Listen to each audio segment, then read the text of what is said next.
किसी ने बड़े कमाल की बात कही है कि ना चेहरा पहुंचने की जरूरत है ना आईना पहुंचने की जरूरत है। अगर देखना है सुंदर चेहरा तो दूसरे के आंसू पहुंचने की जरूरत है। हाय गाइस, मैं हूं आरजे कार्तिक। एक छोटी सी कहानी, लॉकडाउन की सच्ची कहानी। लॉकडाउन के अनाउंस होने से पहले ही कुछ सोसाइटीज में मेड्स का आना, कुक का आना बंद कर दिया गया था। दिल्ली एनसीआर के पास में एक पॉश सोसाइटी में कपल रहता था अपने बच्चे के साथ में, और जब मार्च में ये कोरोना वायरस का खतरा बढ़ रहा था हिंदुस्तान में, तो इनकी सोसाइटी में भी मेड्स का आना, कुक का आना बंद हो चुका था। तो एक दिन ये नाश्ते की टेबल पर पति पत्नी बात कर रहे थे। पति ने बोला कि मुझे लगता है कि हमें अपनी मेड का, अपने कुक का आना तो हमने बंद कर दिया, लेकिन इनका जो पैसा है ये रोक देना चाहिए। इस महीने इन्हें उतना ही पैसा देना चाहिए जितने दिन के लिए आए हैं। तो पत्नी ने बोला कि आपका आइडिया सही नहीं है, हमें ऐसा नहीं करना चाहिए। तो पति फिर गिनाने लगा कि उस दिन तो उसने नाश्ता भी नहीं बनाया था, उस दिन तो बीमार हो गई थी, उस दिन उसने नखरे दिखा दिए थे, ये हो गया था, वो हो गया था।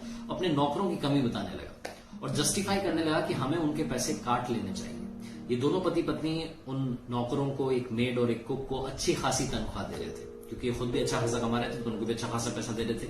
लेकिन पतिदेव के यहां पर ख्याल बदल गए। पत्नी से झगड़ा होने लगा, 2-3 दिन बात भी नहीं हुई। उसके बाद में हमारे देश में प्रधानमंत्री जी ने लॉकडाउन अनाउंस कर दिया। लॉकडाउन अनाउंस हुआ तो मालूम चला कि 14 अप्रैल तक सब कुछ बंद रहेगा। पति ने फिर से अपनी पत्नी से कहा कि अब तो 14 अप्रैल तक सब बंद रहने वाला है। अब तो हमें उन्हें ना तो अप्रैल की तनख्वाह देनी चाहिए और ना मार्च के पैसे देने चाहिए, हमें पैसे रोक लेने चाहिए। पत्नी विरोध करती, लेकिन कोई बात समझ में नहीं आई पति को। ये मामला चलता 14 अप्रैल तक चला आया। लॉकडाउन जो पहला वाला था वो खत्म हो गया और 14 अप्रैल को एक बार फिर से अनाउंसमेंट हुई कि अब लॉकडाउन 2.0 आ रहा है, यानी कि अब 3 मई तक सब कुछ बंद रहने वाला है। और जहां ये बात सामने आई तो कुछ कंपनीज ने अपने फैसले बदलने का सोचा। तो जिस कंपनी में काम कर रहे थे पति पत्नी, उस कंपनी से इनके पास में एक मेल आती है और उसमें लिखा होता है कि पहले क्वार्टर की 25% सैलरी आपकी रोक ली जाएगी, काटी नहीं जाएगी, सिर्फ रोक ली जाएगी। जब कंपनी फिर से प्रॉफिट में आ जाएगी, क्योंकि इस महीने कुछ हुआ नहीं है बिजनेस, तो फिर से आपको 25% पैसा लौटा दिया जाएगा। जैसे ये मेल इन पतिदेव ने देखा तो इनके दिमाग में सबसे पहला चेहरा आया उस मेड का और उस कुक का, जो इनके घर पर आ रहे थे, काम कर रहे थे, जिनके पैसे रोक करके बैठे हुए थे।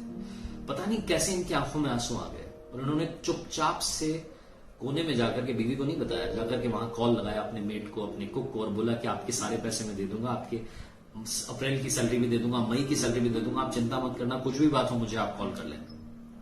ये आए और पत्नी धीरे से वो सारी बातें सुनी रही थी, तो उन्होंने बोला कि मैंने आपको पहले ही कहा था कि हमें उनके पैसे नहीं रोकने चाहिए। जब इनके साथ में बीती, जब इनके 25% सैलरी रोकने की बात आई, जबकि लाखों में कमा रहे थे, तब इन्हें उस गरीब का दर्द समझ में आया जो हजारों में कमा रहा था। आज इस छोटी सी कहानी के माध्यम से आपसे सिर्फ एक बात कहना चाह रहा हूं, अगर ऊपर वाले ने आपको सक्षम बनाया है, आपको इस लायक बनाया कि आप किसी की मदद कर सकें, तो प्लीज मदद कीजिए। और अगर मदद नहीं कर पा रहे हैं तो जो आपके घर में ऑलरेडी काम कर रहे थे उनकी तनख्वाह मत रोकिएगा। एक बार फिर से कहना चाहता हूं कि जाके पैर ना फटी बिवाई, वो क्या जाने पीर पर आई। वो जिसके साथ नहीं बीतती उसको दर्द समझ में नहीं आता, इसलिए उस दर्द को समझने की कोशिश कीजिए, इससे पहले कि वो दर्द आपके साथ बीत जाए। एक बार फिर से कहूंगा, मेहनत कीजिए, हौसला रखिए, कुछ ना कुछ नया सीखते रहिए, और हाँ, कर दिखाओ कुछ ऐसा कि दुनिया करना चाहे आपके जैसा।